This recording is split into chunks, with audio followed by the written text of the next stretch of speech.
Recording in progress.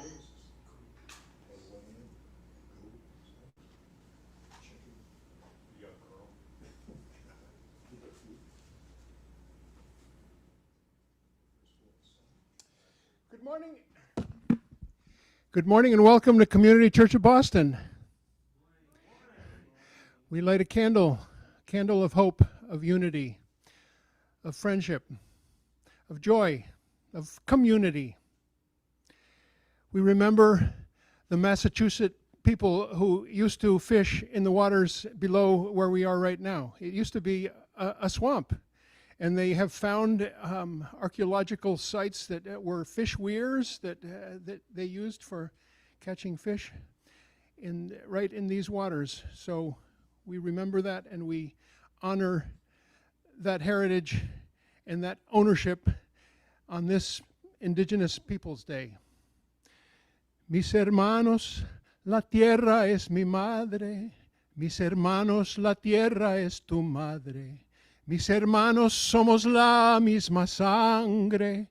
Mis hermanos, somos un solo río. Somos un solo río. Cuando estamos unidos, seremos millones. Y nuestro río correrá libre. Mis hermanos, somos la misma sangre.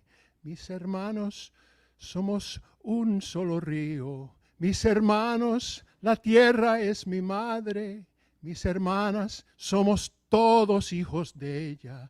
Cuida tu madre con todo cariño. Somos un solo río y nuestro río correrá libre. La la la la. Oh my brothers, la la la la la la la. The earth is your mother. La la la la. Oh my sisters, la la la la la la la. We are all her children, la la la la. Oh my brothers, la la la la la la la. We are all the same blood, la la la la. La la la la la la la. Cuida tu madre, take care of your mother con todo cariño, with all of your love. Somos un solo río. We are on one river, y nuestro río correrá libre, and our river will run free. That song is written by Floyd Red Crow Westerman of blessed memory, passed away some 20 years ago. I got to have a little bit of contact with him. I recorded one of his songs back decades ago, and he was Lakota, but spoke Spanish because he grew up in Los Angeles, became a very well-known actor in Hollywood. He was in movies like Little Big Man and Dances with Wolves and lots of other native parts on the Hollywood scene. Floyd Red Crow Westerman. Good morning, folks. We are just thrilled to have a special treat this morning on Indigenous Peoples Day. They drove hours to get here on time, and it's not their usual beat to be doing gigs at 11 o'clock in the morning, but when we hear they're in the area, we drop everything. I've said this over and over about David, and host and present David Rovix and Kamala Emanuel. Thank you for taking the effort to be with us this morning. And by the way, they will be with us for a full concert on Saturday, October 18th. David Rovix and Kamala Emanuel. Thank you, Dean. So great to be back at this institution, which has become an online phenomenon out there in the world. But people out there, you should come to Copley Square. It's worth, although the whole place is under construction, but nice to come check out the skylights. See the rain falling on the skylights. Today's October 12th, eh?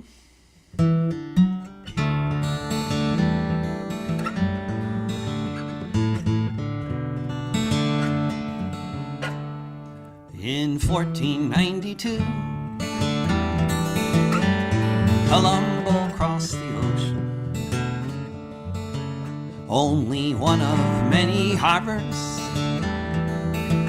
that would then be set in motion. As his men cut limbs of Arawaks and burn children at the stake, plundering a continent for God's sake. In 1492, when King Ferdinand won Granada, he passed a law known as the Edict of Alhambra. It was as the landlords wanted, as his gracious God had willed, that any Jew in Spain had 3 months to leave or else be killed.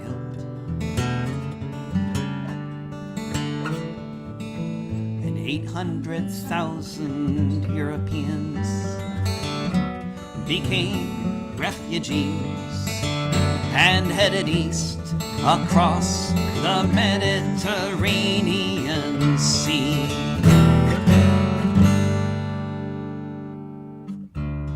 In 1492, they were starving and bereft. The king said they'd be safe up until the time they left. But Christian Europeans cut them open with their swords, searched their stomachs for gold, then dumped them overboard.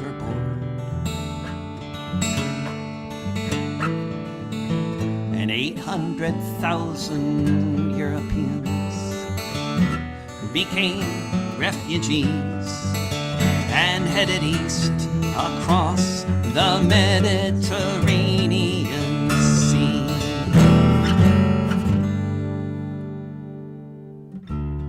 In 1492, the Sultan sent his fleet to go rescue Sephardim after the Andalus defeat. Hundreds of thousands of people who knew their deaths were near were rescued by Muslims and taken to Izmir. In 1492, the Sultan said that's fine if they'd impoverish their kingdom just to enrich mine. The Sultan also passed an edict. He said, welcome home. Now treat your new neighbors as if they were your own. And 800,000 Europeans became refugees and headed east across the Mediterranean Sea.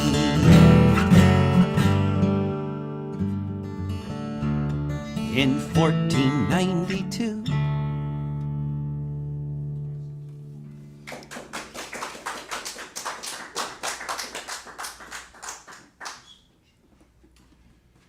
David, thank you for opening with one of the most amazing songs I know about.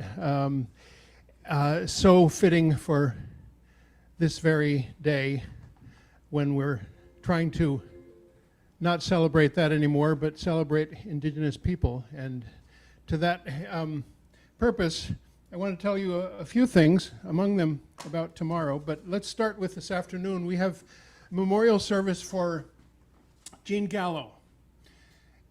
When I first heard Jean at Community Church in the early 80s, she was known as Sister Jean Gallo, and then she became Dr. Jean Gallo and left the what is it called, the nunhood, the novitiate. No, that's the new ones. Whatever it is, she was no longer a nun. Dean, you got to hold the mic closer. She was an amazing activist for many years and spoke at community church a number of times. And we will celebrate her this afternoon at 2:30, led by her longtime partner, Sonny Robinson.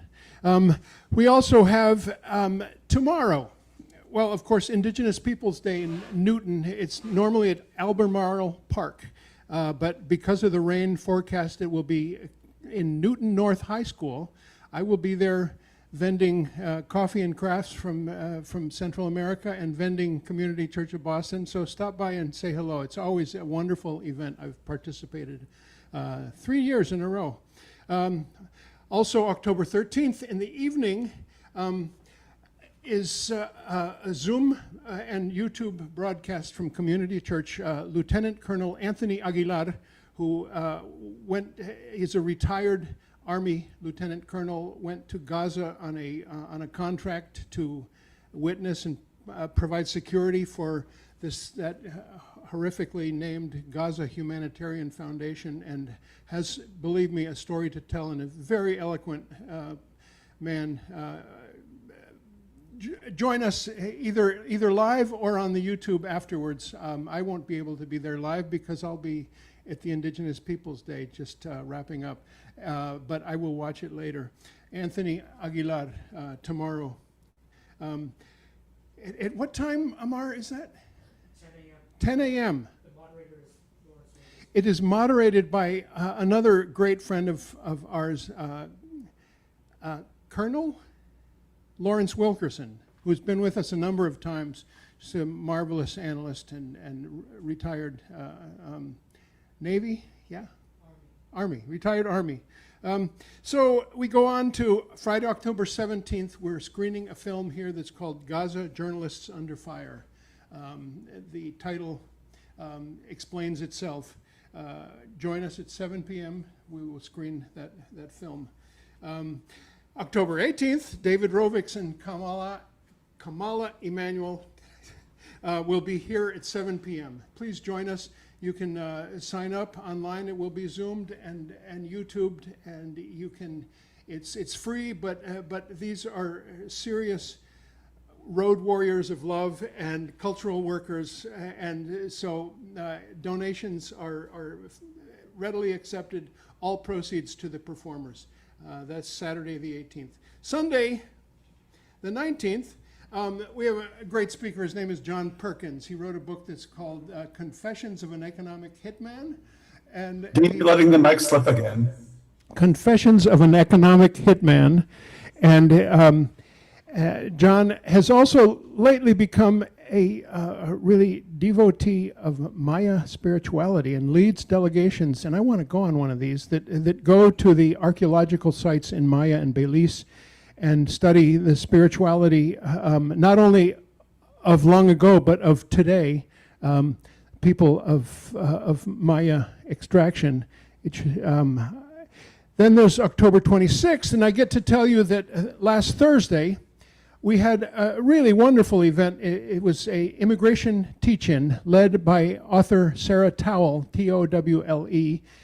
You can see that on our YouTube. We had several wonderful speakers from different local organizations working to support immigrants and to block ICE from their evil. And that's on our YouTube. But Sarah will be with us again on Saturday, October 26th.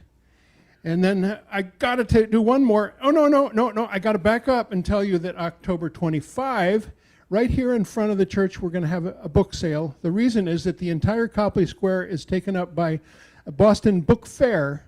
And what a better opportunity to get rid of the excess of mountain of books that we love, every single one of them, but have to get rid of a lot of them too, that we have inherited from several places, including Bob Datilio and the late Joan Livingston of blessed memory. And so we will be doing a sale on that day, October 25th.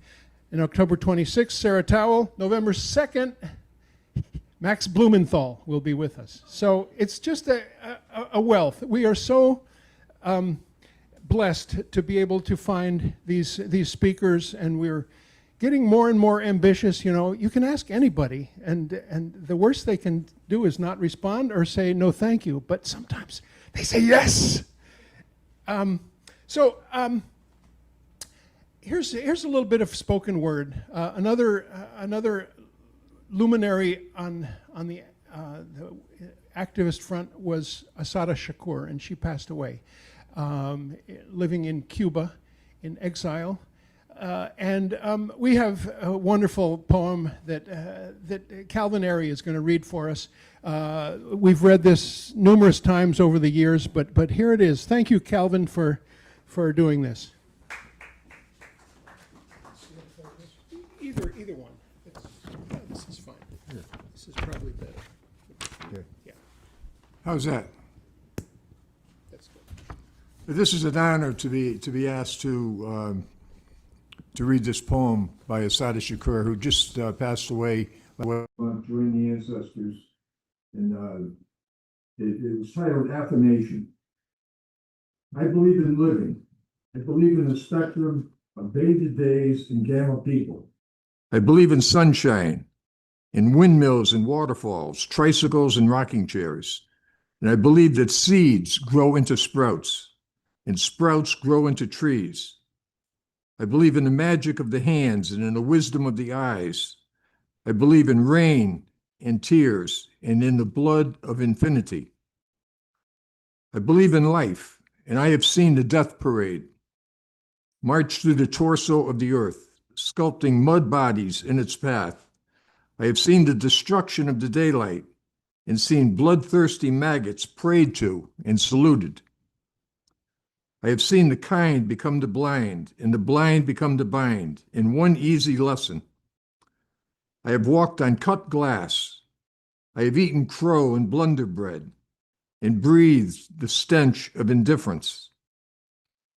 I have been locked by the lawless, handcuffed by the haters, gagged by the greedy, and if I know anything at all, it's that a wall is just a wall and nothing more at all. It can be broken down. I believe in living. I believe in birth. I believe in the sweat of love and in the fire of truth.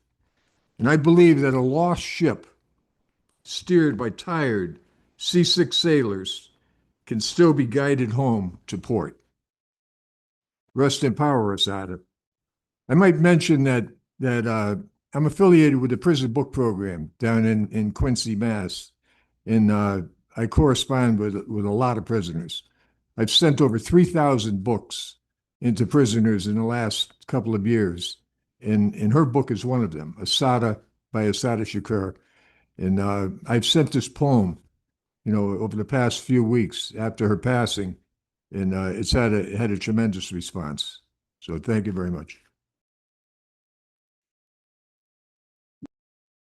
Thank you, Calvin, for reading that and for the work you do. It's remarkable with prisoners, just tireless advocate and worker on behalf of people behind the prison industrial nightmare. Just want to start with a couple of books as usual. This is Sarah Towell's book, Crossing the Line, Finding America in the Borderlands. And as I said, she spoke Thursday night, and you can see it on our YouTube channel, or you can join us on October 26th.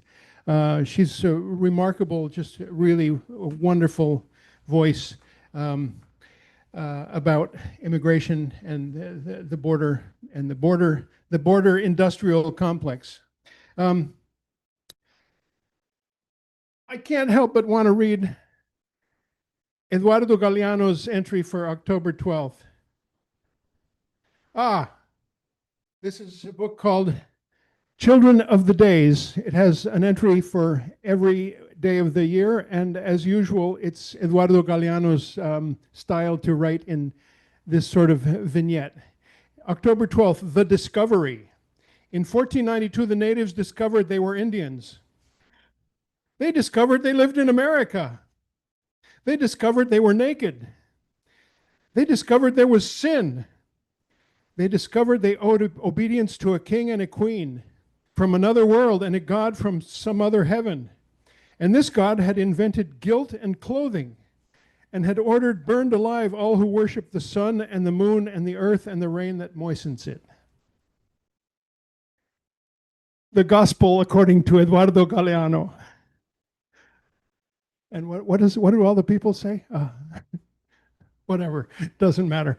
I have a book. I have a box full of Galeano books that I brought, and I'm putting on extended loan at Community Church.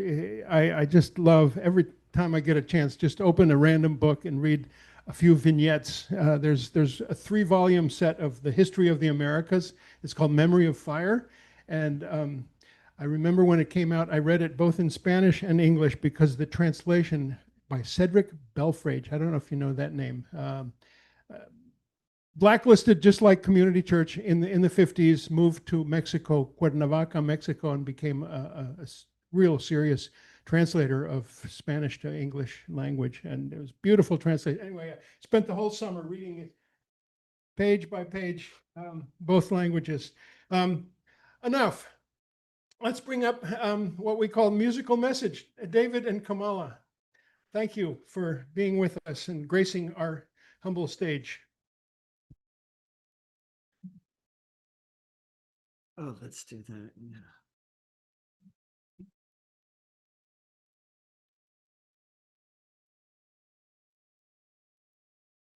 So Kamala comes from Australia.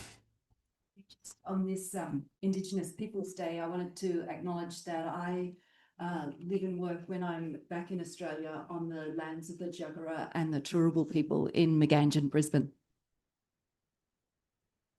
There in Australia, people usually even know things like, what's their town called? But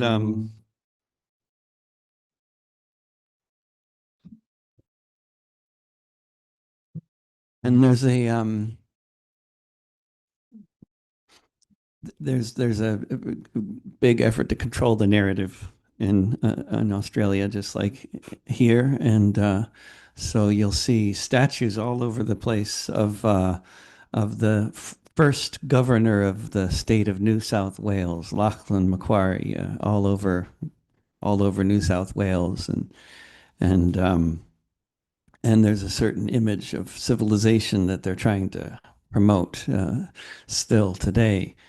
And the simple act of gluing with water soluble glue a message to the statue that simply quotes the governor saying something he said is so offensive to the Australian state that they have to arrest the person doing it and ban him from entering the central business district, and all sorts of he keeps on going in and out of court. So I wrote this song about that, or the efforts of our friend Stephen Langford to put a quote of Lachlan Macquarie on a Lachlan Macquarie statue.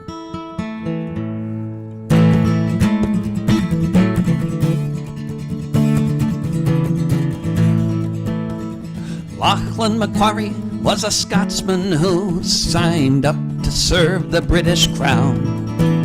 He traveled round the world to America.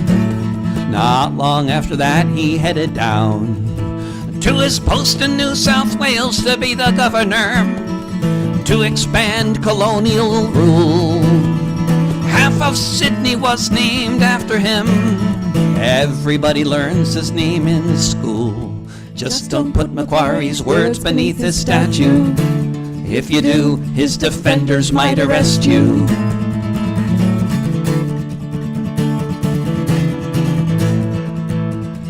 Lachlan Macquarie was a governor who opened schools and hospitals. His aim was to civilize a nation in the interests of himself and capital. He was a raging alcoholic and a bad businessman, but you could say he did his best to broaden the global dominion of a project they call the Christian West. Just don't put Macquarie's words beneath his statue. If you do, his defenders might arrest you.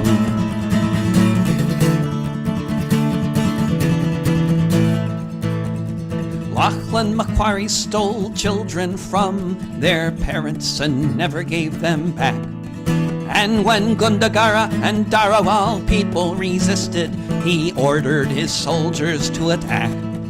He said, make the Aborigines your prisoners, shoot them and hang them from the trees, so as to strike fear in the surviving natives in order to bring them to their knees. Just don't put Macquarie's words beneath his statue. If you do, his defenders might arrest you. I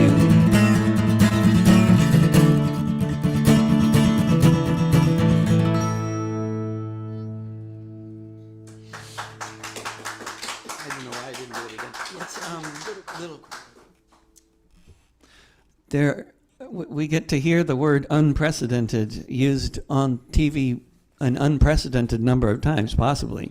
That's the one thing that's unprecedented, if anything is unprecedented. It's there's so little that's happening in the world today that's unprecedented, which is a terrible, terrible thing to say. It's just that it's true, aside from the details. And the genocidal war against the people of Gaza that Israel has been waging for the past 2 years.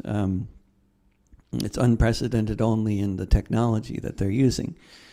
Because if you just look into the history of this country, you'll find so many similar stories, and some of them where the details match up so bizarrely precisely that it's almost like the Israelis were just reading about the Sioux uprising in Minnesota and trying to make sure to suppress the natives in exactly the same way that the authorities in Minnesota and the federal authorities did in the 1860s.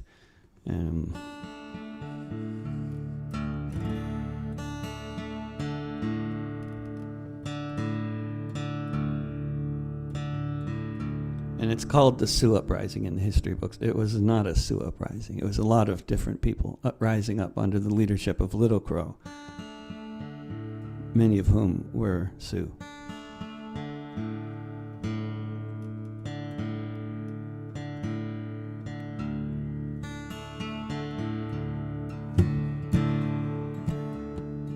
It was all the people who had been driven into this 20-mile wide, bizarrely, there's that 20-mile wide stretch of land in western Minnesota, or not western, near the Mississippi, eastern.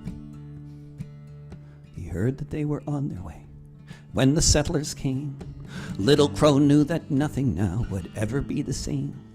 The treaties he agreed to, signed under duress, he watched as the land of the Indians was less and less and less.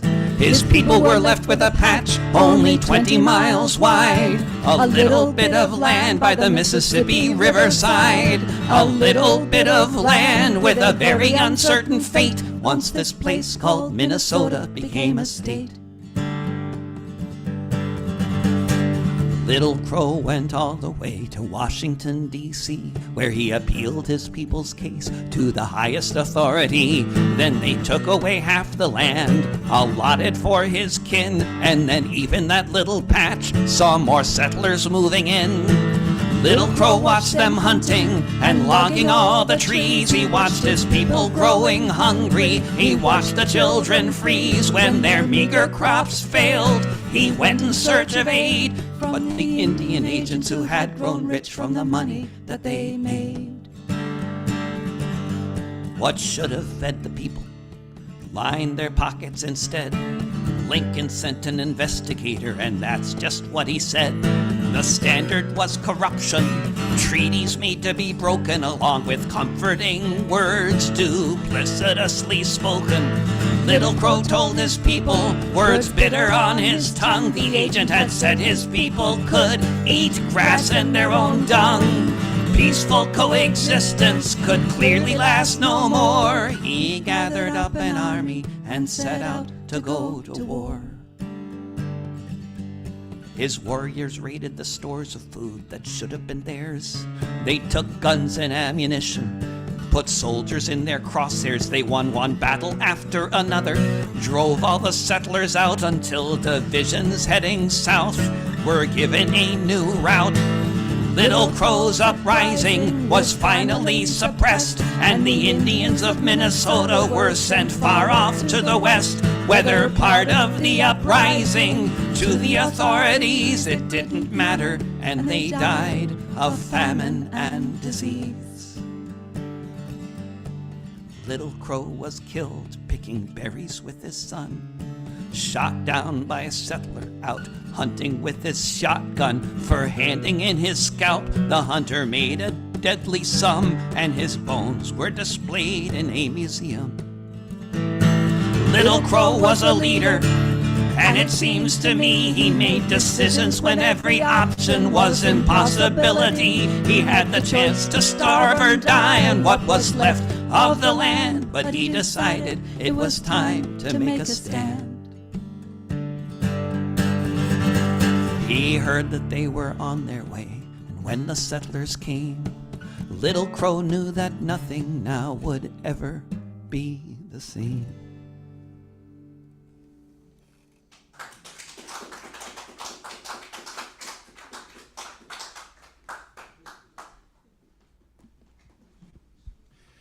Thank you, David and Kamala. So grateful that you're here. Just want to take a minute to just let you know that we have a new person on our team at Community Church.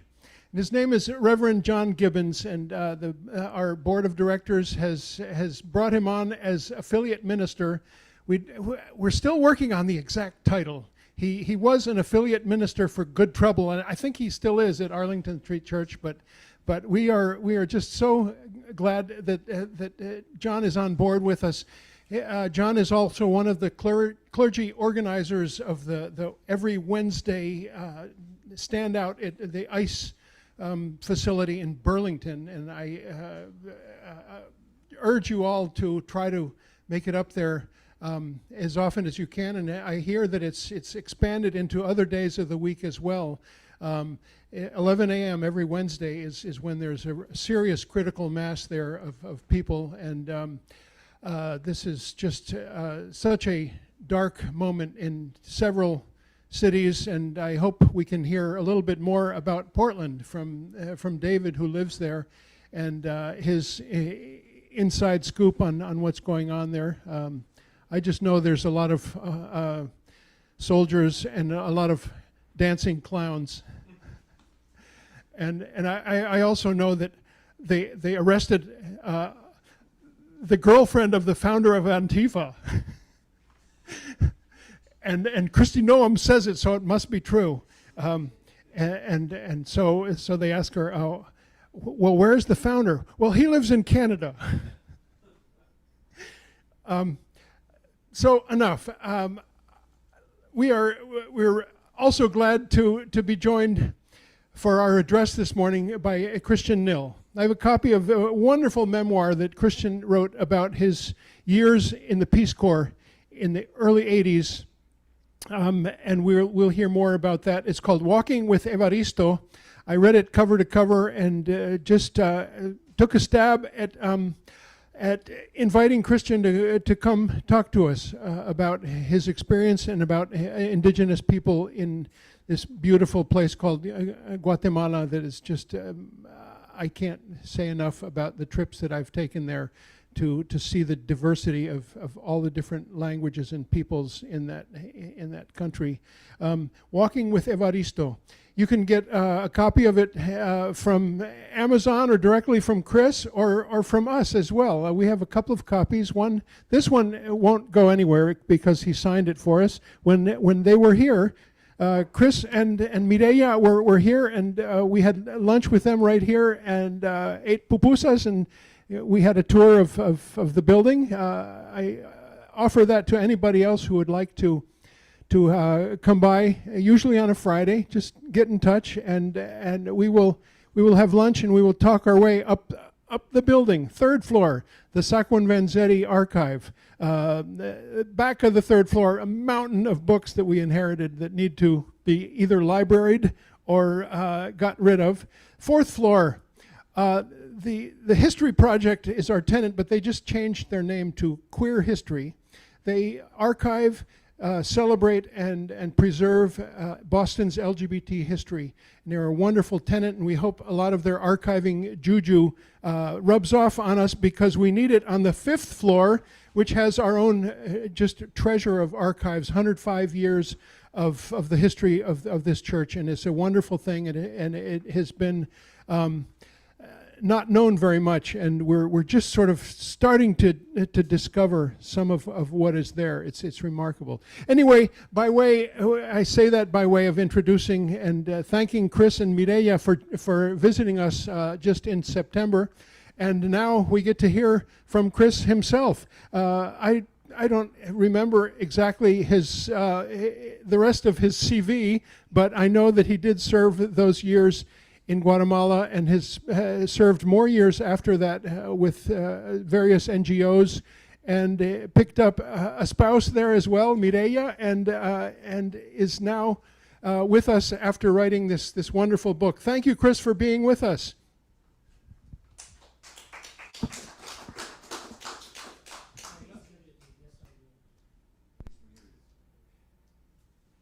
Chris, you're muted. If you could unmute yourself. Do we have you yet?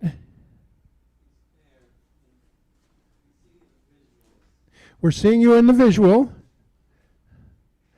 You need to unmute. We haven't gotten you yet.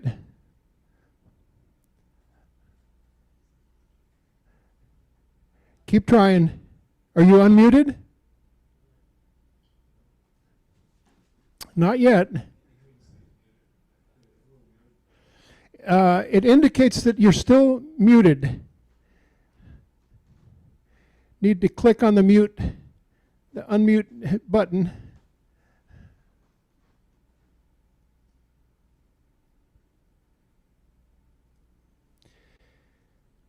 Let's see. The three dots in the corner.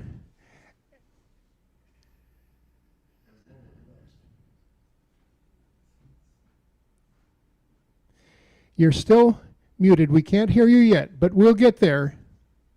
Amar, do you think if he... You can ask him to unmute, and that puts a message. Where's the... Is it these three buttons? Lower left. Okay, Lower left. Okay. There we are. We got you. We got you, Chris. Okay. All right. All right. Ladies and gentlemen, Christian Nill. Okay. I'm sorry about that. We were speaking earlier, so I thought I was unmuted, but I... It's okay. Welcome. All right. Okay. Good morning, everybody. Good morning, friends. And peace be with each and every one of you. Some time ago, Dean asked me if I would share some reflections on the Mayan indigenous culture in Guatemala, and I was happy to accept his invitation. I'm an old man now, but some 45 years ago, when I was a young bloke fresh out of college, I served as a Peace Corps volunteer in Central America, in Guatemala, working in reforestation and soil conservation. I worked in a small, predominantly indigenous community called Rabinal, which is situated in a department or province called Baja Verapaz. Verapaz, the name the Spanish conquistadores gave to this part of the country, meaning true peace. For 3 years, I had the privilege of working alongside the proud, beautiful people of Rabinal, learning from them every day, eating and drinking with them, celebrating with them, and in the end, mourning with them for the losses they had suffered. My tour of service in Guatemala began with overbrimming energy and enthusiasm, and indeed, I felt at times like I could never again in my entire life feel as fully alive as I did almost every day during my time in the Rabinal. But some unspeakably awful things happened during my time there, the memory of which I have lived with for the last half century.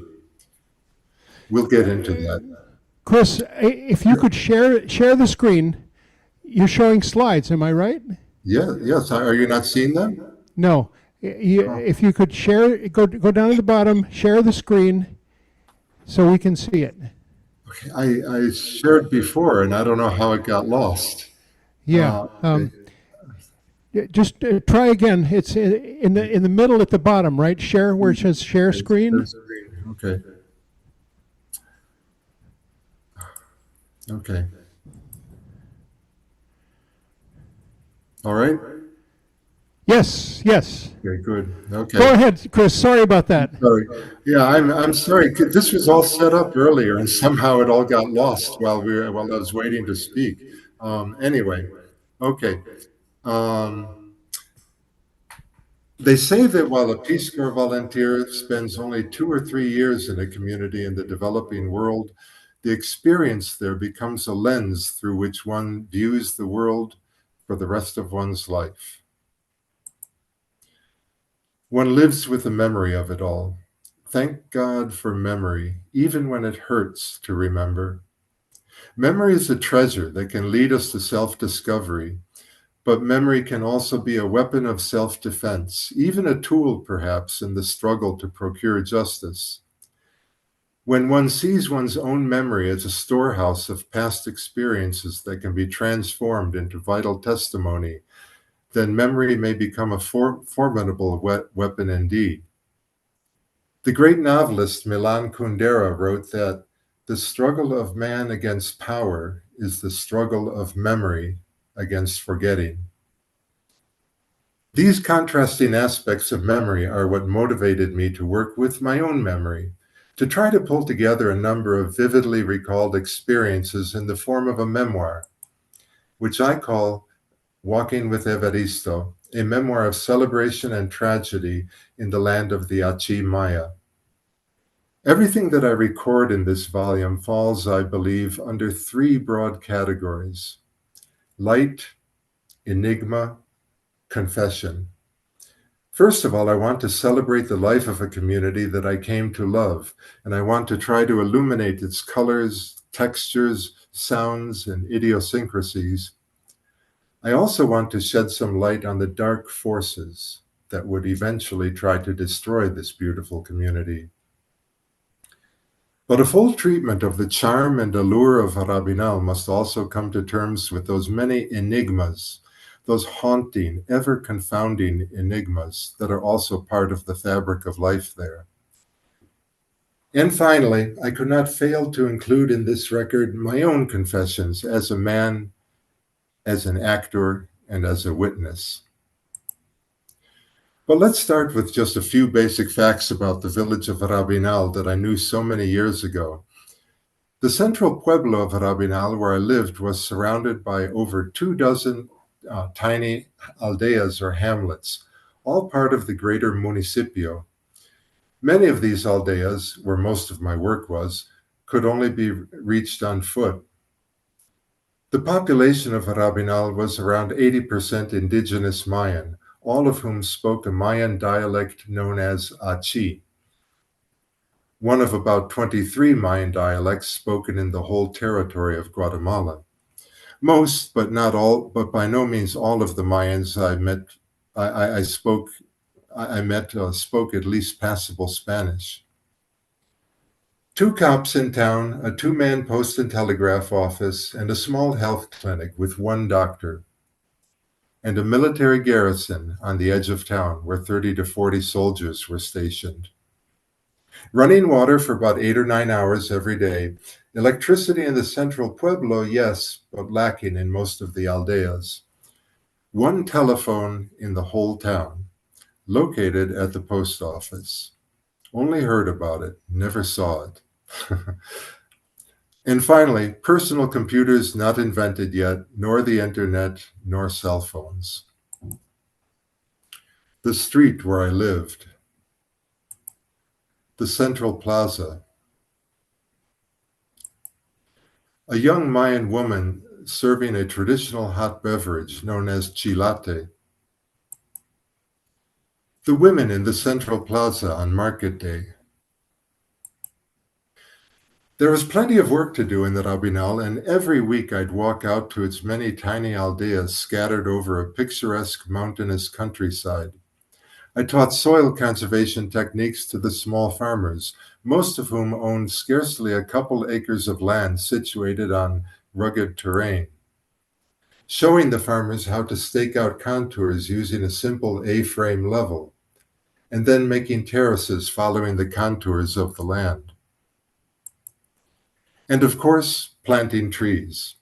By the end of my second year in the Rabinal, we were producing up to 150,000 seedlings a year for outplanting on the hillsides and byways of the entire municipio. Pines, cedar, eucalyptus, even mahogany and fruit trees. But the signs of popular unrest in the country soon became impossible to ignore, and that unrest would be answered within a year of my arrival on the scene by a brutal government campaign of terror. It was Guatemala's Independence Day, the 15th of September, 1979, when I received on my doorstep my very first guerrilla flyer. Densely formatted on a single mimeograph sheet, it said, "To all the workers laboring in the fields of the Vera Pazes, the Committee for Peasant Unity extends a cordial greeting on this Independence Day, filled once again with parades and grand propaganda. The filthy rich and their government celebrates the independence of those murderous Spanish conquistadores who appropriated the very best land and lived off of the toil of our ancestors." And it goes on in the same vein for several more paragraphs. Clearly, people were getting killed out in the campo, though in my first year, I still had yet to witness the violence firsthand. At this juncture, the murder of innocent campesinos was not yet a daily occurrence, and not yet everywhere in the country. Still, I asked myself, where did all this trouble come from? When did it all begin, really? A reading from my memoir. One might say all the trouble began sometime before I arrived in the Rabinal. How long before is a matter of historical interpretation and perspective. Shall we say 9 months before in Pansos? Let's start there. Quote, "In the central plaza of Pansos, Alta Verapaz, some 10 kilometers northeast of Rabinal, members of the Zacapa military zone attacked a peaceful peasant demonstration, killing many people. The deceased peasants, indigenous people who had been summoned to the place, were fighting for the legalization of the public lands they had occupied for years. Their fight directly confronted them with investors who wanted to exploit the mineral wealth of the area, particularly the oil reserves, under contracts with Basic Resources International and Shenandoah Oil, and also nickel." End quote. But wait, no, that doesn't seem quite right. The Pansos massacre was a consequential event, no doubt about it, but the trouble started much earlier than that. Maybe it started some 12 years earlier. Quote, "In March of 1966, the G2 and the judicial police raided 3 houses in Guatemala City, capturing 28 trade unionists and members of the PGT. Those captured included most of the PGT's Central Committee and Peasant Federation leader Leonardo Castillo Flores.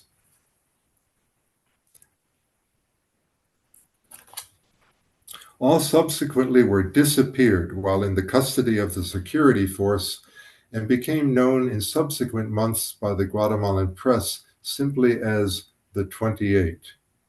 This incident was followed by a wave of unexplained disappearances and killings in Guatemala City and in the countryside, which were reported by the Guatemala City press, end quote.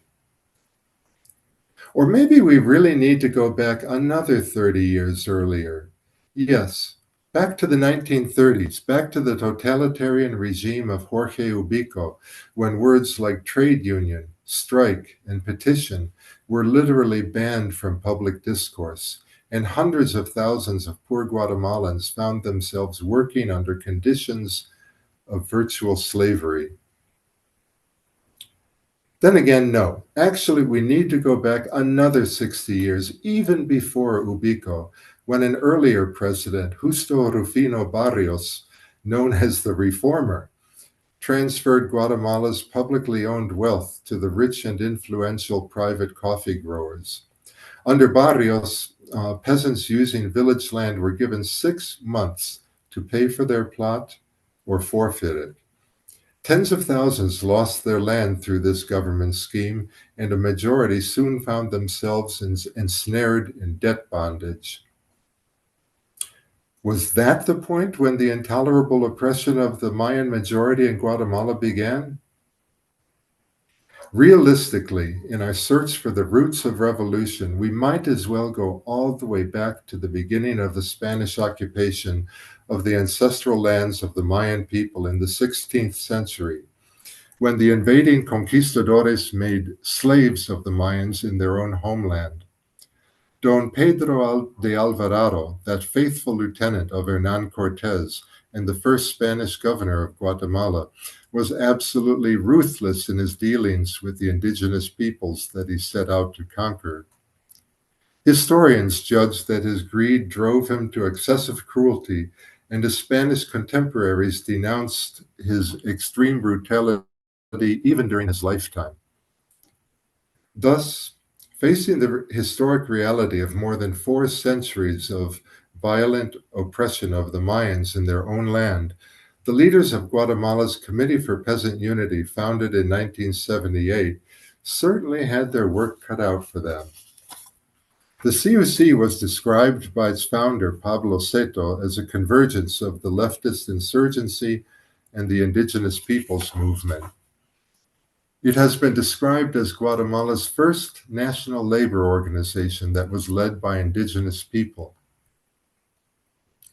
Around this time, in late 1979, I was only just beginning to appreciate the complexities of the political landscape in Guatemala.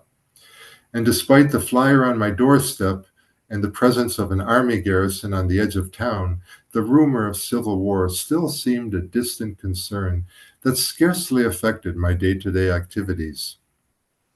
But the pace of change would quicken in the days to come. During my time there were essentially 4 different guerrilla groups struggling to liberate the Guatemalan peasantry from their yoke of bondage. Shortly after my tour of service ended in 1982, these 4 groups merged into a single resistance. And in the other corner, the government of Guatemala, led during those years by General Fernando Romeo Lucas Garcia. Lucas's own brother, Manuel Benedicto, was the Army Chief of Staff, commanding a force of some 15,000 conscripts, including an elite special ops force known as the Caibiles, a highly trained cadre of tough young men who would be assigned to undertake some of the most brutally effective counterinsurgency campaigns, along with a supporting cast that probably should not surprise you. Need I say more? For decades, U.S. Marines and even the U.S. Border Patrol played a key role in training Guatemala's killers. These efforts became even more sophisticated in the aftermath of the 1954 coup d'etat orchestrated by the CIA, the coup which sabotaged Guatemalan democracy. The 1954 coup in Guatemala ushered in a new era of violent suppression of the voices of justice and equality that would last another quarter century, up through the time of my arrival on the scene in 1978. Here we see Diego Rivera's defiantly satirical mural memorializing the events of 1954. The artist Frida Kahlo joined in a peaceful protest against the U.S. intervention in Guatemala. It would be her last appearance in public, as she died scarcely 2 weeks later. But let me now offer you a handful of vignettes from my memoir, Walking with Evaristo, which together will hopefully give you a somewhat more fine-grained depiction of Guatemala's troubles near the close of the last century. Make no mistake, though, despite the fact that the Civil War ended in 1996, many of these troubles persist even today, and there's still much work to be done to bring justice, equality, and the rule of law to this land of the eternal spring. Another passage from my memoir. Rosendo Chalop was a respected citizen of Rabinal. Among other things, he was the president of the local ceramics cooperative, and by all accounts, he performed the duties of his office with dedication and zeal. Rosendo was also a comisionado militar, a civilian who was responsible for coordinating with the local military officials to round up young new recruits every once in a while. This state of affairs was customary in every community all across Guatemala. And to be fair, it was not unlike other countries where the finest upstanding pillars of the community are chosen to form a committee to send their young men off to fight in some remote swamp, desert, or jungle. The only difference being that in Guatemala there was no committee as such, and the war was not abroad, but at home. In fact, the war was being waged in the very community where one lived. Hence, the army always made sure that the raw recruits, in essence draftees, would unfailingly be posted to other communities far from their home of record. It's always easier to perform your assigned duty as a soldier so long as you're not looking into the face of your brother or sister, your father or your mother. But it was in his capacity as cooperativista, not as comisionado, that I got to know Rosendo over the course of the year. One day, early in the year, Rosendo stopped by my house with a special request. He wanted some guidance on how to develop some good marketing tools, like pamphlets and catalogs and such, to showcase the whole wide variety of ceramic pieces that were being produced every day by his fellow cooperativistas. We spent some time together that evening, and we met again at least one more time later on. And in these meetings, we discussed at some length how to put together some marketing paraphernalia that might be useful. Though I had no experience in marketing per se, I liked the idea of helping out with this project, and I had a veritable flood of seat-of-the-pants ideas that I hoped might set him off in the right direction. I saw Rosendo again on the Day of the Dead, a solemn day of remembrance and alcohol-fortified celebration in local cemeteries all across the country. Everyone in town congregates in and around the cemetery on the Day of the Dead. There's marimba music and copal incense. How I remember the sweet fragrance of copal. And the people all bring gifts of flowers and atol de plátano, cigars and aguardiente, photographs and knickknacks, transistor radios broadcasting norteñas at full volume, and any other favorite item that was loved or simply enjoyed by their loved ones while they were among the living. All these things are carefully arranged on the graves of the antepasados who exist now in another world. At this point in time, I was nearing the end of my second year in the Rabinal. My Spanish was pretty good, though I still knew only a smattering of words in the local language, achi. I bought myself an octavo bottle of Venado Especial.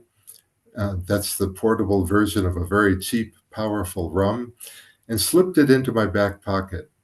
I walked down the road from my house, past the church and the central plaza, passing by the Restaurante Las Diamelas, where I often ate dinner, and down past the military destacamento to the Calvario Chapel and the cemetery to be with my friends and neighbors for this mystical celebration amidst the colorful tombs and the sad earthen mounds.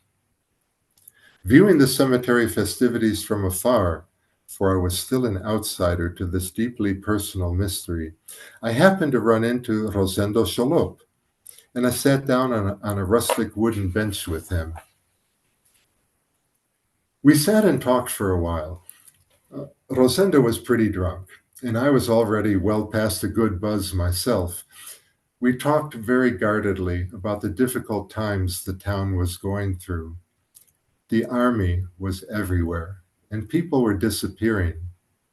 Rosendo wept, as drunken men sometimes do, and then, to my surprise, he became all of a sudden more lucid, and he begged me to help him get to the United States. Rosendo was the comisionado militar in town, the draft commissioner who singled out young men to go into the army, and yet now he was afraid of what the army might do with him. The army lieutenant had recently ordered that young men be rounded up in the nearby aldea of Pachalum, but this was a hamlet where Rosendo had friends and family. Therefore, he had resisted, or maybe simply slow-walked the order, questioning why. Rosendo begged me over and over again to try and help him get to the United States so he could be far from the danger that haunted him. Awkwardly and rather stupidly, I tried to allay Rosendo's mortal fears. Half drunk myself, I naively insisted that it can't be all that bad, and surely he'd find a way out of this. Of course, I knew that none of this was true, or even the least bit helpful. But I was half drunk and too inept, too much of a coward, really, to do what I should have done, or at least tried to do. The moment passed, and I remember little else from this Day of the Dead in the year 1980, but I do remember this much, which I've told you. For this, at least, is the part I can never forget.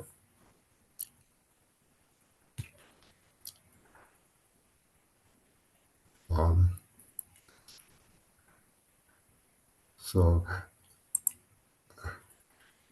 there's another reading a little later in the book.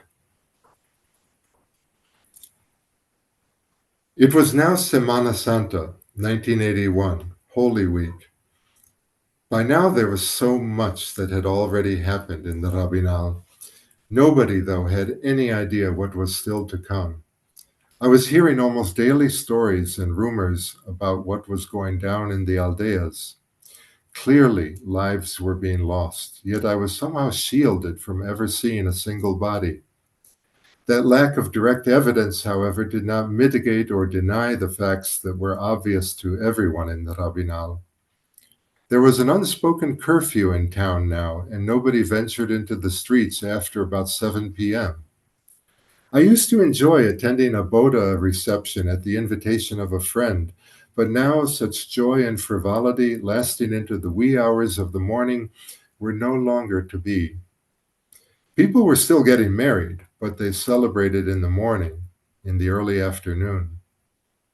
I sat in the gray cinder-block comedor on the Rabinal's main drag near the church, eating my lunch of chuleta marañón with a Coke.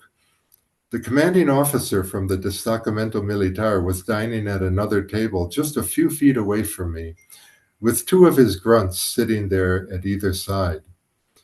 One of them had set his assault rifle right on the dining table beside his plate.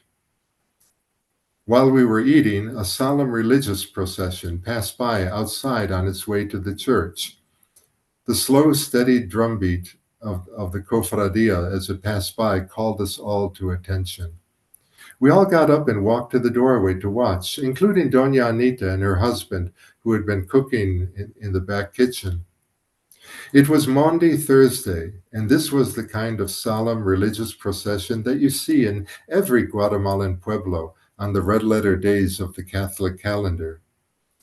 The procession walked slowly by while we were out on the sidewalk in front of the comedor, and it was not quite gone when the officer, in his crisp khakis, turned around and faced the rest of us, yanked out a silver crucifix hanging from his neck, grasped it tightly and ostentatiously like a talisman, and then announced in a firm, resolute voice to the rest of us on the sidewalk, "Yo soy católico también." That's it, my friend. That's all there is to say. The procession continued down the street. We all went back in and finished our lunch, and after that, each of us went back to his daily business.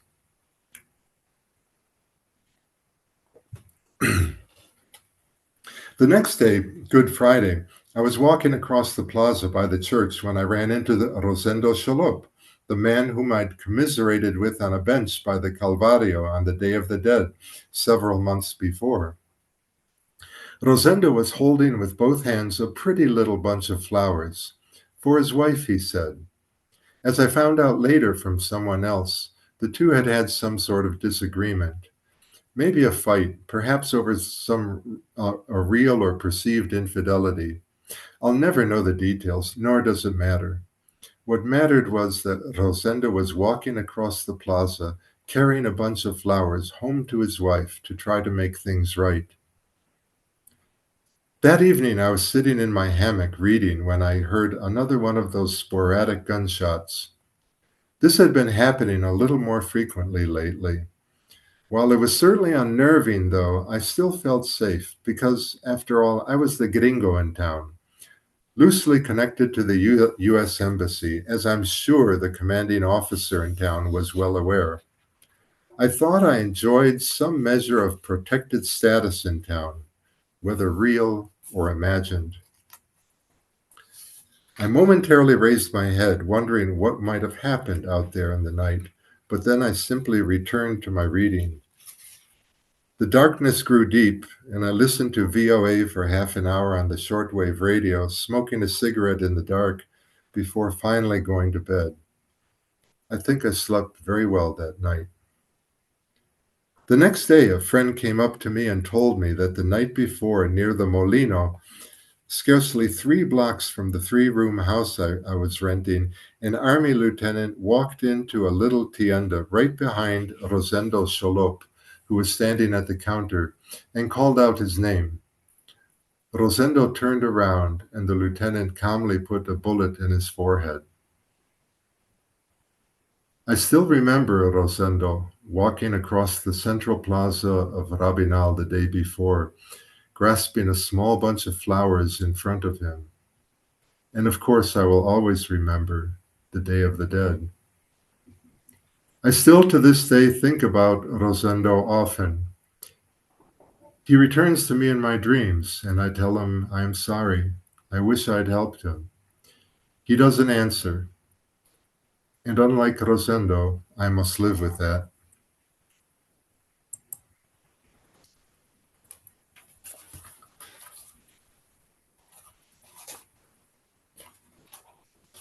So I have another passage I would like to share with you a little later on. One afternoon, a few weeks after Don Tomas's unsettling account of his brush with death at the hands of the army, this is related earlier in the book, I witnessed a strange phenomenon up in the sky that haunted me and made me wonder whether it was possible that spirits of some kind might actually be governing the course of events in the Rabinal as they unfolded. I was standing outside my front gate looking up at the clouds to try and see what kind of weather might be developing, when I spied a flock of maybe 24 dark-colored birds that were not traveling anywhere at all, but rather were circling in a tight vertical spiral, slowly rising in the air above me. They continued to circle above me in this tight spiral for longer than a minute, and the sight of them made me think about the events of recent days and the connection or portent that might be augured. What do the birds tell us? What omen or harbinger does their strange behavior represent? Is the bird's spiraling flight meant to punctuate the final end of strife and terror? Or is it a warning to be heeded concerning even worse things yet to come? Some say spiraling birds in flight signify imminent death. Others that they are escorting the recently deceased to the afterlife. Calchas, the ancient Greek seer, might have helped me here, or maybe one of his professional peers from among the ancient Hittites, the Romans, or even the Mayans themselves. Calchas, the clearest by far of all the seers who scanned the flight of birds, he knew all things that are past, and all that are to come. The seer who had led the Argive ships to Troy with the second sight the god Apollo gave him. From Homer's Iliad. Calchas himself watched the birds and uttered his prophecies, and in many other cultures, individuals endowed with this same gift have always watched the birds closely, finding in their dalliances, their soaring flight, and their occasional aerial combat prophecies for human conduct and the community's destiny. Ornithomancy. I do not doubt that there could be something to it. And yet, on the other hand, the spiraling flock that I saw above me that afternoon might have had a much more straightforward explanation from the perspective of natural history. The birds I saw winding upward in their tight spiral could have been simply taking advantage of a buoyant thermal in the air, as birds sometimes do. Or they might have all been engaged in a coordinated effort to confuse a nearby predator. Second sight or sober science? In that moment, standing outside my gate, I felt not at all sure that one path of knowing was more certain than the other. Are birds really messengers from the gods, or are they just reptiles with feathers? A couple weeks later, I witnessed another uncommon sight in the sky, only this time it was in the morning, and the phenomenon I saw was of a decidedly more prosaic nature. I was walking down the street where I lived, headed towards the tree nursery, when I heard the distant buzz of an airplane engine. A small white single-engine plane, a Cessna perhaps, or some such craft, came flying over the mountains north of town and flew right over Cerro Cajup, that crumbling citadel of ancient warriors and spirits eternal. And then, as it flew over the pueblo, all of a sudden I saw falling from the plane thousands of tiny pieces of paper, first one cloud of them and then another. The plane flew off to the south and disappeared over the Sierra Chuacus as the two clouds of papelitos fluttered in the breeze and came slowly drifting to the ground, scattering everywhere. Many of the yellow papelitos, none bigger than a standard index card, landed almost at my feet, and I stooped to pick one up. I regret that I never saved one of these yellow slips of paper that fell from the sky. I do wish I had done so. But my best recollection is that each one conveyed a message of reassurance mixed with admonition. Reassuring everybody that the army was there to protect us all from the evil of armed rebellion, the curse of communism, while at the same time warning us all regarding the consequences of unpatriotic thought or action. It's been a very long time since I held that papelito in my hand, but I nevertheless recall that there was also a crude and unflattering little caricature of the rebel forces next to the words of admonition. The plane that had flown overhead looked for all the world like a private plane, but of course it might just as well have belonged to Guatemala's armed forces. I'll never really know. What was salient and certain about this occurrence, however, was what it signified. Rabinal was now most definitely on the radar as a new flashpoint in the war for Guatemala's soul.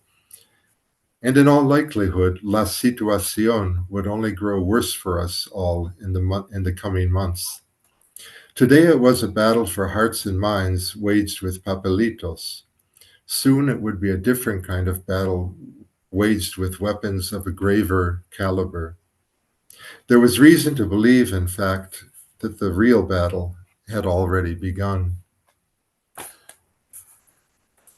After that day, when I saw the strange sight of birds spiraling high above my house, I lasted about another year in the Rabinal. I was evacuated by the Peace Corps on November 7th, 1981, just a few weeks after a bloody massacre in the Rabinal Central Plaza, where the army murdered more than 200 innocent campesinos.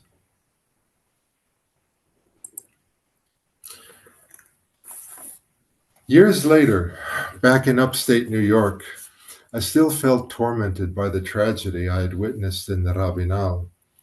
Here is one final passage from my memoir, Walking with Evaristo. Oh Zeus, what can I say? That you look on us and care? Or do we, holding that the gods exist, deceive ourselves with insubstantial dreams and lies, while random careless chance and change alone control the world? From Euripides, the tragedy Hecuba.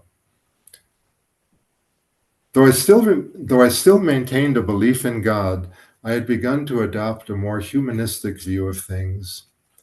God the Creator? Yes, perhaps. I could definitely see Genesis as a plausible metaphor, not inconsistent with the Big Bang and evolution. But God the Fixer? Not bloody likely as far as I could see. So much remains broken. Verses like these stuck with me for a while, but I was still wandering alone through the fields of the ancient tragedies, and I was a bit lost. Reading one after another of those great stories, still looking for answers. It was not until later, in Aeschylus, where I finally found something like the answer that I was seeking. Words from the drama Agamemnon. We must suffer into truth. And even in our sleep, pain, which cannot forget, falls drop by drop upon the heart, until in our own despair, against our will, comes wisdom through the awful grace of God.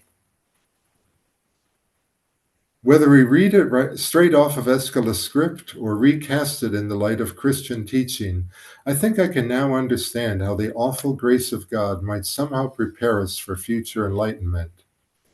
It's not an easy lesson to internalize, but it's an important one. The lesson from Aeschylus that we must suffer into truth was the first important piece of wisdom that crystallized my understanding of everything that had happened in the Rabinal.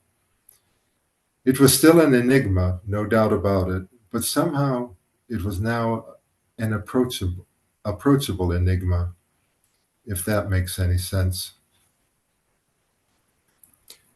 We ultimately have to face the reality of persistent evil in the world.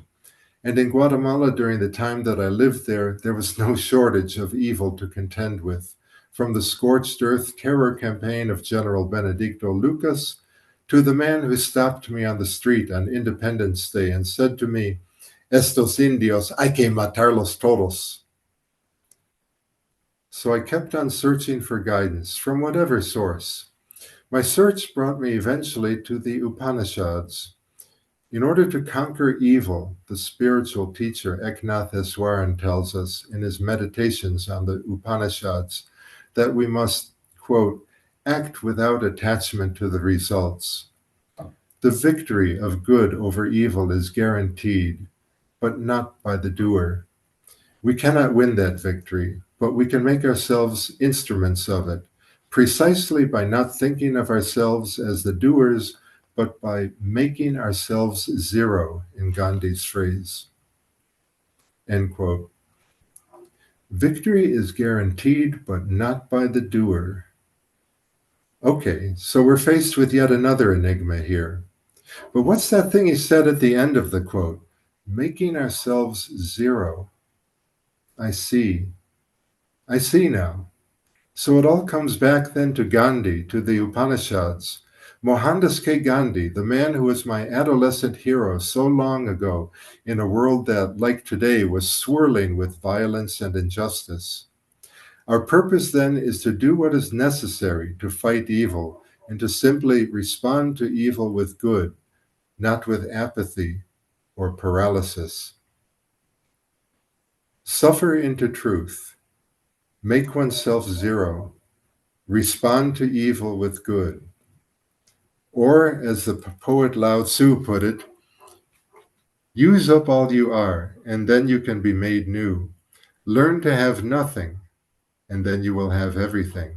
If you can put yourself aside, then you can do things for the whole world. And if you love the world like this, then you are ready to serve it. Words, words, words. Enough, I say, damn them all. In the end, I really just want to sit on the ground one night atop Cerro Cachup, high above Rabinal, right there beside the sacrificial altar, and peer deeply into the bright starry heavens and proclaim, along with Miguel de Unamuno, and to no one in particular, that, quote, uncertainty, doubt, perpetual wrestling with the mystery of our final destiny, mental despair, and the lack of any solid and stable dogmatic foundation may be the basis of an ethic. For that, I think, is in the final analysis probably the best we can hope for.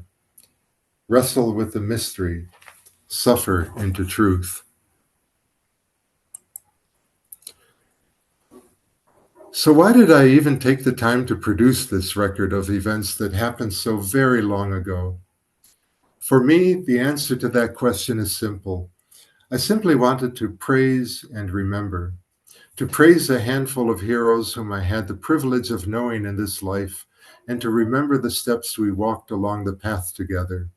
Heroes like Padre Gregorio Donoso, like Luis David Garcia Caballeros, who we all called Huicho, and Doña Carmen de Jerónimo. Heroes like Evaristo Cushum from Patixlan and Mariano Alvarado of Xococ. Teachers, community leaders, innovators, people who are ready to lay down their lives for justice and equality. So many heroes, heroes living and dead, from the town where my soul still dwells. One of those heroes, my friend Evaristo, I have not yet even told you about, though his name appears on the cover of my book. But alas, we are out of time, so I guess you will have to read the book in order to find out about Evaristo.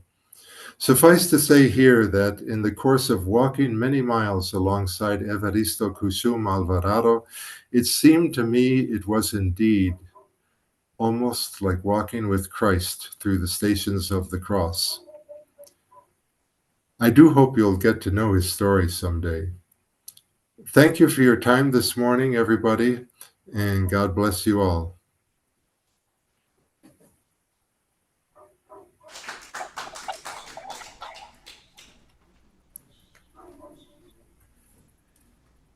Thank you, Chris, for being with us this morning. We will have a little bit of time after our last song for maybe a little bit of conversation Q&A. Sure, okay. I would just really appreciate your observations and your weaving in the classics into the talk. I can barely hear you. I recommend that everybody read this book, especially if you're interested in Guatemala. Among those I saw on Zoom, there are a few that I recognize. So thank you, Chris, again, and we'll have one last song from my apologies for the snafu in the beginning. Hey, no problem. I thought I was online with the slides, but I wasn't. It's the nature of tech. It happens all the time. And we're not major news, nothing. So it's just us, and we're just happy that we're able to broadcast this to the planet. And thank all of you who are watching online. And one last song from David and Kamala. And don't forget that they will be here Saturday, October 18th for a full concert. I hope you will join us.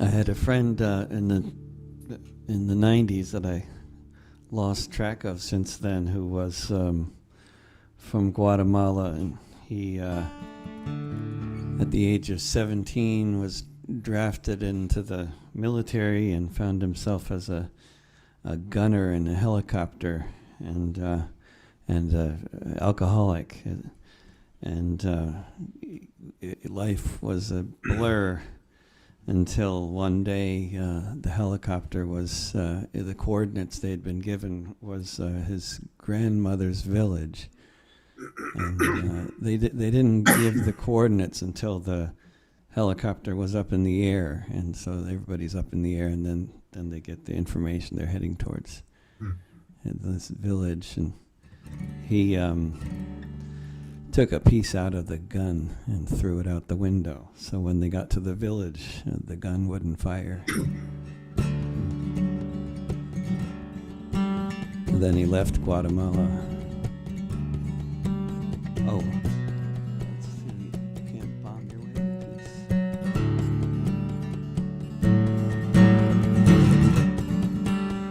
Forgot to tell you.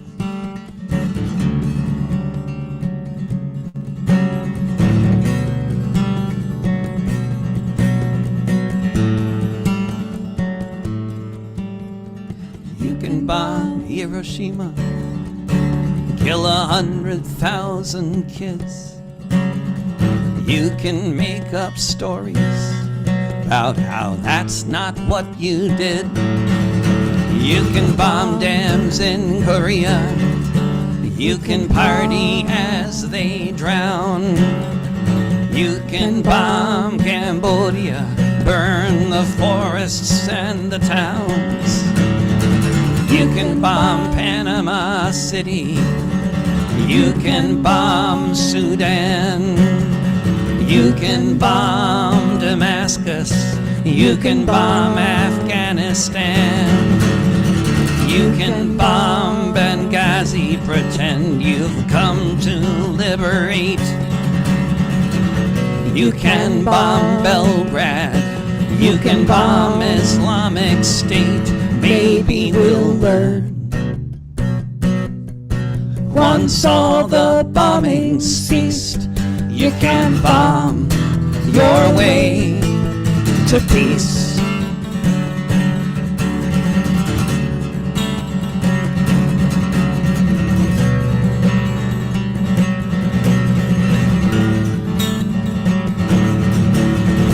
You can bomb refineries. You can bomb the ports. You can bomb the hospitals. You can bomb the courts. You can bomb the schools. You can bomb the tents. You can call it retribution. You can call it common sense. Maybe we'll learn. Once all the bombing ceased, you can bomb your way to peace.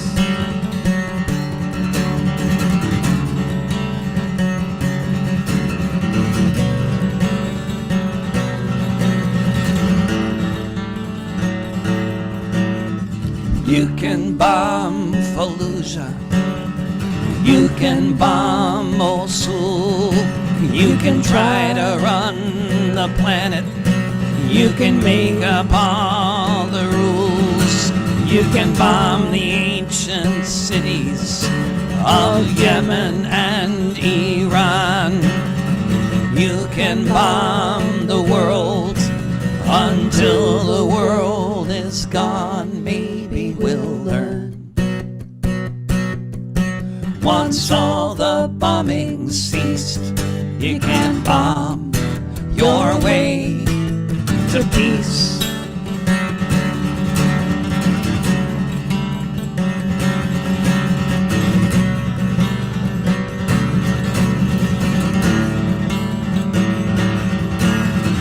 You can bomb Hiroshima.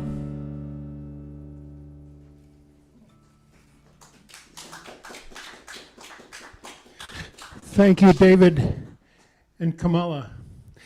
Thank you, thank you. And thank you, Chris.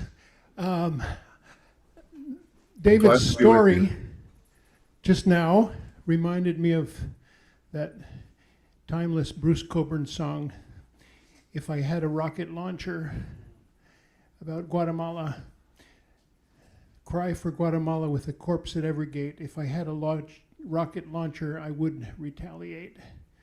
Just speaks of the anger that we feel about Gaza right now and about whatever else is going to come after it. We have to speak and act. I just, because of this event, brought out a whole bunch of books that we have about Guatemala. A lot of them are sort of coffee table size photograph books. And I wanted to point out especially this one. It's called Our Culture is Our Resistance by our friend Jonathan Moeller, who's a wonderful photographer. He was in Guatemala during the late 90s and in the communities of resistance that were fleeing the places where the massacres were happening. Anyway, I want to tell you that we have a mailing list back there, and we also have a basket that has a place where you can help us make this thing happen at Community Church of Boston. We can't do it without you. And I want to also just to say one more thing. I talked about Reverend John Gibbons, and I was meaning to announce it by way of saying that we're having a luncheon next week after church, as we always do, but this will be sort of a chance for us to get to know John and ask him some questions, like, what is a church supposed to look like? What do you think you're doing? I remember Miko Peled came into this church and looked around and says, "Is this a church?" And I love that response, and the answer, I suppose, is yes. And it has been for 105 years. Anyway, Chris, I want to start with a couple of questions. The first one that Jose Aleman, our our clerk, asked me to ask you about the role of Israel in the 1980s massacre. I know you make some reference in the book to some Israeli weaponry. Yeah. And next They question. were a major arms supplier to Guatemala, especially during the U.S. arms embargo under President Carter. But even before and after that time, Israel was.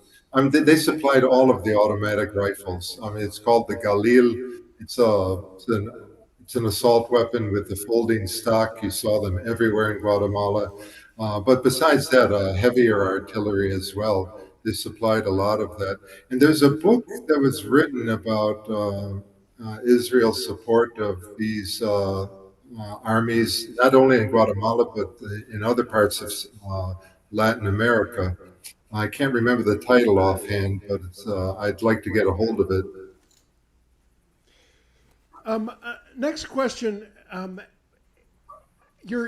You had a huge nursery operation in Rabinal, and going back there 40 years later, can you see the results of that nursery in the form of large ancient trees? Well, that's a really good question, and the truth is, no, you can't. It's the tree nursery disappeared long ago. It stopped producing a few years after I left. It's now a colonia, or housing for the poor. And as far as the reforestation itself in the campo, maybe you do see some evidence of it. I was back there last November visiting the Rabinal with my wife, and the area does look more verdant than I recall. It was a fairly semi-arid community, especially in the broad plain. But I don't see any immediate evidence of the reforestation projects we did, which perhaps it would make sense that I wouldn't see it, because we were growing trees for fuel wood, because 80% of all consumption of forest resources in Guatemala is for fuel wood, for home cooking fires, to make breakfast, lunch, and dinner. So that's the main source. And so we were planting trees for fuel wood. Those trees would grow and eventually be harvested long before the 45-year period, after which I got back there. So realistically, I shouldn't have seen the original reforestation plots that we had planted. Last question from me, Chris. What has become and what will become of the Peace Corps? I know that USAID Oh, Lord. has gone the way of the toilet. Yeah, right. Yeah. And is Peace Corps close behind? And the sort of pretty faces of U.S. imperialism going away, but again, sort of it removes the lipstick. So is Peace Corps gone? No, it is not gone, but I am very, very worried about its future. During the time when Elon Musk and his Doge were going through all the agencies, his young guys with their laptops went into the Peace Corps office and occupied it for several days, and made a lot of recommendations to trim budgets and everything. I don't know how they're going to support the volunteers with the budgets they have now, because the volunteers in the field do need support from a variety of different people in central offices. But it's interesting that they did not kill the Peace Corps outright the way they've done with USAID. Well, they virtually killed USAID. I guess a little of it is left. But it's interesting, puzzling, and to me very concerning, because knowing our president and what his proclivities are, what his animus is, I can easily see him trying to reshape the Peace Corps into an instrument of propaganda more to his liking, rather than the type of organization it has been for the last, 60 years roughly. The Peace Corps was always an independent agency, specifically independent of the Department of State and any other federal branch of government. Now it has been pulled under the Secretary of State. So it is now part of the State Department. That in itself is a major departure and very concerning. And that makes me think all the more of it seems to me they may have preserved the Peace Corps for the time being in order to repurpose it. Now I'm speculating, but I think it's informed speculation. I'd like to open the floor for anybody else who would like to ask a question or a comment. Is there somebody on the Zoom who would like to chime in? Yes. Charlie, join us. Hi. I've been to Guatemala several times, and most of my dealings were with a ex-commander who's going by the name of Guerra of Cesar Montes. He was after the peace accords, he got a position helping resettle people that had moved to Mexico and into several areas in Guatemala. I was wondering if you had any direct experience with him. I haven't, no. Cesar, is he the one who wrote a book called Mi Camino Fue la Guerrilla? Yes. Yeah, I thought so. I recognize the name. I've got his book here. Yeah. Other than reading his book, I've never had any direct contact with him. No. He's an interesting character if you ever had a chance to meet him. Yeah, I'm glad to hear he's still around. 'Cause he must be an old guy like me now, or older. Yeah. No, he was detained for a while last year, and I'm not completely sure about the resolution of his situation, but he went to Mexico and was grabbed from Mexico and brought back to Guatemala, and I think he's out now, but I'm not 100% sure of that. Okay, yeah. Yeah, I don't know. Thank you. Have we anyone else on the Zoom, Amar? And I'd like to thank Amar for his technical help today and every Sunday and other events. Amar lined up the tomorrow's event with Lieutenant Colonel Aguilar and many others as well. In conclusion, somebody else online. Ivor. Hello, Hi. Ivor. Join Hi. us. Can you hear me? Yeah. Yes. Ivor, hi, how are you? Good. I really loved your book, Chris. And I lived in Guatemala. I lived in Purula, which was only Yeah, 30 very miles, close. 30 miles from Rabinal Right, in yep. 83 to 85. Yep, And just a few years after me. yeah, and it was still bad. Oh yeah, oh yeah. And I don't know, I was wondering when you went back in November, did it seem like Guatemala had calmed down a little? Well, yeah, in terms of, political violence, it certainly has. Rabinal, it's unrecognizable now. I mean, obviously, well, just look at it this way. When we were there, the population of Guatemala was about 8 million people, roughly the population of New York City. Today, it's 17 or 18 million, more than twice as many people. Just think of it, twice as many people living on off of the same resource base, and the scramble for land and resources. There are incredible pressures right now, but Rabinal is very vibrant. It's a vibrant community now. Yeah, it's interesting because you see campesinos walking around all with their cell phones, talking on cell phones, and a lot of people, men and women, on scooters, which you saw very few of when I was there. But as far as violence, there really isn't any substantial violence, but I think things still do go on. Oh yeah.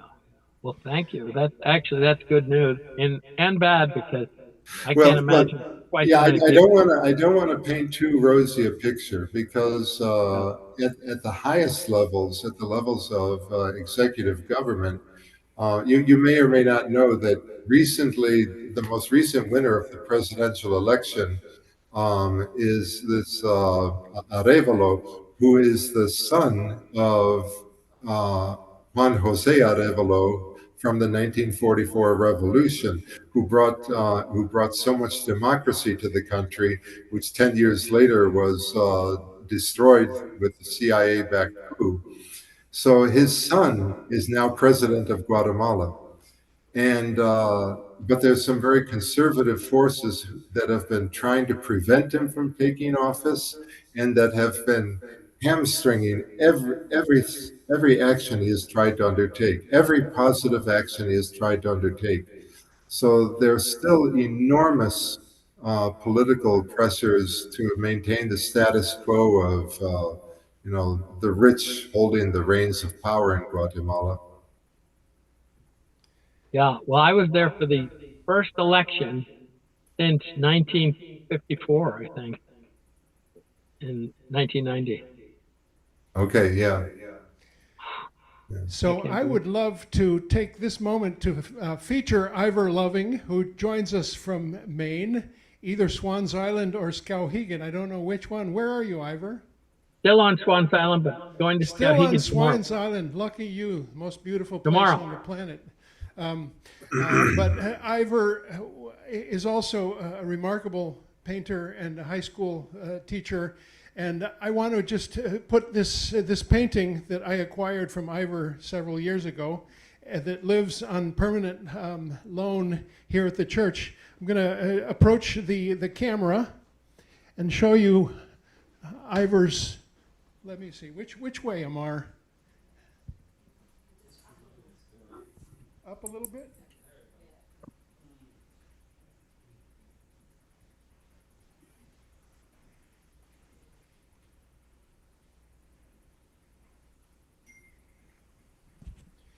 Inspired by Central America, in particular El Salvador.